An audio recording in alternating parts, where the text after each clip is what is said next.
Pemirsa, Agus Harimurti Yudhoyono geram setelah ada upaya kudeta di Partai Demokrat yang sekaligus ingin menggoyang posisinya sebagai orang nomor 1 di Demokrat. Siapa yang dituding AHY berada di balik upaya kudeta dirinya? Benarkah upaya kudeta ini merupakan bagian dari strategi politik Demokrat untuk mengukuhkan posisi oposisinya yang head to head dengan pemerintah? Inilah catatan sepekan.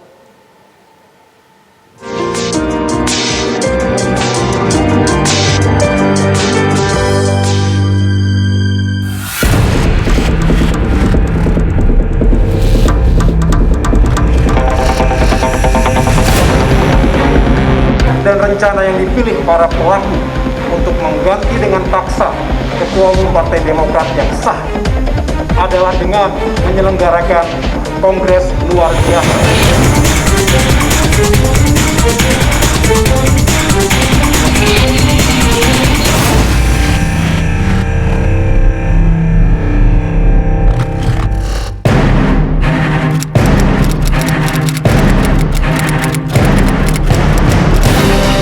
Gonjang-ganjing kudeta Partai Demokrat mencuat ke publik setelah Ketua Umum Partai Demokrat Agus Harimurti Yudhoyono geram atas dugaan adanya pihak yang ingin menggoyang posisinya sebagai orang nomor 1 di Demokrat.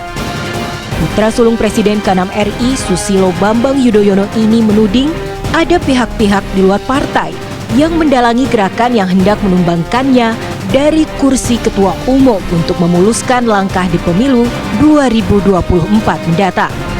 Tak tanggung-tanggung, tudingan itu bahkan dilemparkan ke orang di lingkaran istana.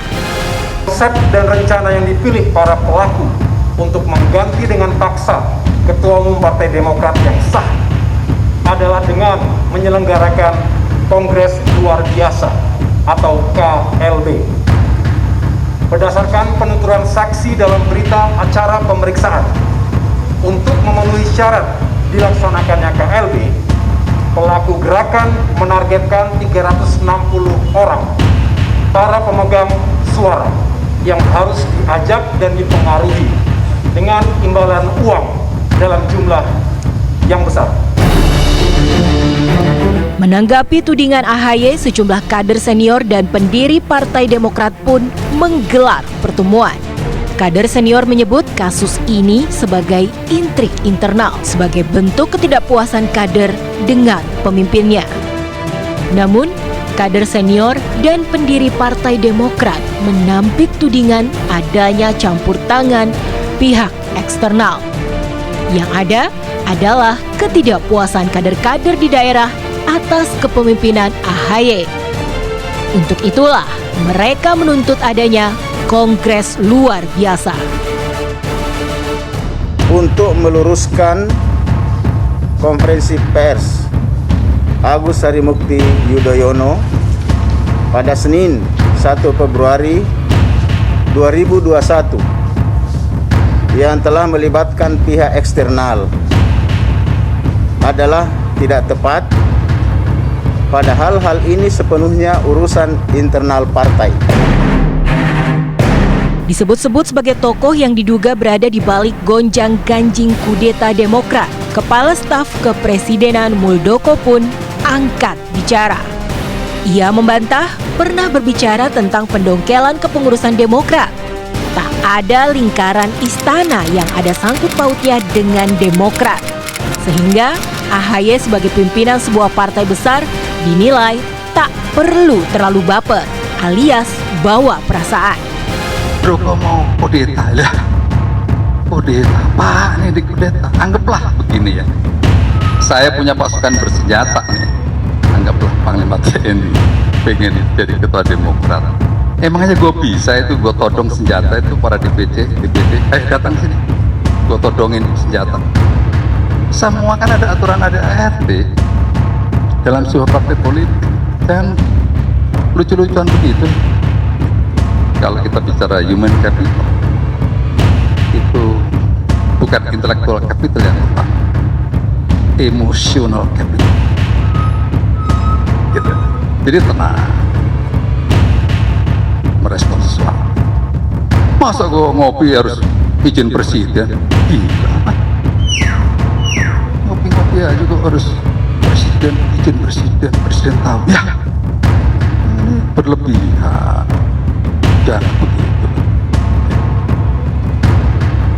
Biasalah itu internal partai politik, orang luar ini nggak ada urusannya itu di dalam. AHY dinilai terlalu berlebihan dalam menanggapi isu kudeta. Padahal riak kecil itu sudah lama ada di tubuh Partai Demokrat. AHY pun tak perlu mengirimkan surat meminta klarifikasi pada Presiden Joko Widodo yang dinilai tak tahu-menahu tentang konflik yang terjadi.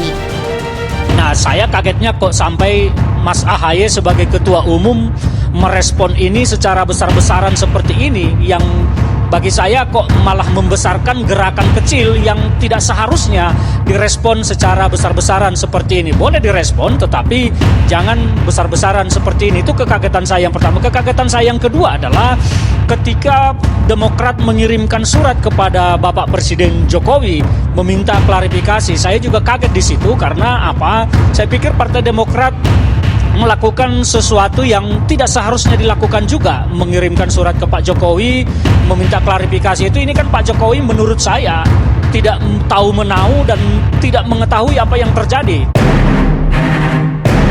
Namun, Demokrat menyebut klarifikasi dari lingkaran istana diperlukan agar Jokowi tak mendengar hembusan isu dari pihak lain. Demokrat mengaku takkan tinggal diam dan segera melakukan investigasi internal atas dugaan kudeta ini. Kami ingin menyampaikan informasi ini secara langsung kepada Pak Jokowi, sehingga Pak Jokowi tidak mendengarnya dari publik atau dari sumber-sumber yang tidak jelas gitu. Karena pertama yang berbahayanya ini adalah pejabat dekat beliau, ya, oknum lah kalau kami sampaikan ya, kemudian yang berusaha melakukan pengambilan paksa partai politik yang punya hak dalam alam demokrasi ini gitu loh, secara inkonstitusional. Ini menjadi masalah besar buat kami. Yang kemudian yang kedua adalah ada dalam upaya itu ada upaya pencatutan nama-nama pejabat tinggi negara dan menteri-menteri yang merupakan anak buah Pak Jokowi juga gitu loh. Dan yang ketiga ada juga pencatutan nama Pak Jokowi. Sehingga kami daripada kemudian menjadi isu di mana-mana nantinya isu seperti ini nggak akan redam gitu ya. Kalau kita diam aja akan terbuka juga dan Pak Jokowi mendapatkan informasi yang tidak jelas.